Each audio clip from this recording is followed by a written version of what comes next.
In this presentation, I'm talking about the post-retirement benefits. These are specific benefits that increase your Canada Pension Plan moving forward for individuals who have already started collecting their CPP. So the earliest you can collect CPP is age 60, so the earliest you can start collecting the post-retirement benefits, of course, is going to be after age 60 if you're already started collecting the CPP. So I want to explain these, and I've put all the numbers here on this page to kind of lay out how it all works, but sometimes it may be a little bit hard to understand. So let me try to explain it as simple as I can. So let's say you're age 60 and you're going to start receiving your CPP, but you're still working, whether it's part-time or full-time, and earning an employment income, whether at a job or you could be self-employed, for example.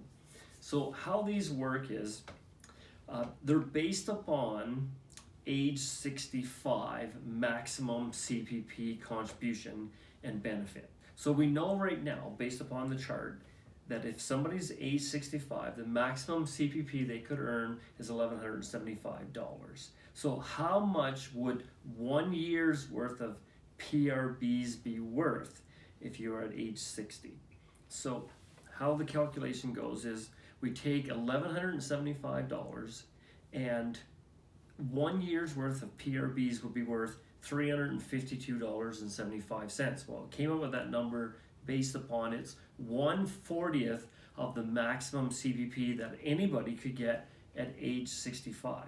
Now, of course, looking at the chart that I've provided here, if you take CPP before age 65, you have a reduction of 0.6%, and if you start taking CPP after age 65, you're going to have a 0.7% per month increase to your CPP. So the post-retirement benefit is the same. It will be reduced or increased according to the age factor.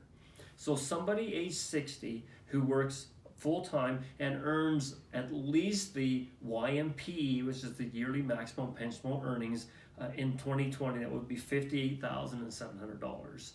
They would be entitled, if they worked a full year, they earned that amount of money, they'd be entitled to the PRB, which would be $352.75, but reduced by 0.6% per month for 4 years. So they'd actually end up receiving, according to my calculations here, in the first year, they would receive an additional $251.16 from their PRB.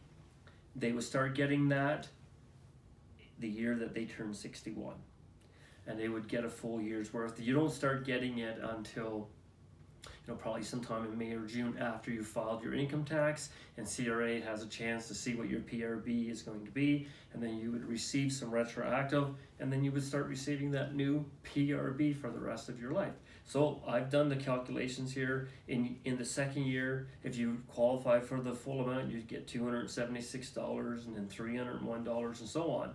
The difference is, once you turn 65 and older, if you're earning these PRBs, then you would be getting the age factor increased by 0.7%. So you'll be getting more every year. So somebody, say like age 66, who worked a full year when they were 65 collecting CPP, then they would get as much as, in their first year, they would get $382 a year added to their CPP. And you got to remember, with the post-retirement benefits, they're indexed to inflation. So when you earn those, you're actually going to be getting that for the rest of your life, and it's indexed to inflation, so it will be gradually increasing. So I think the PRBs are something that are quite fascinating and to your benefit to be getting them.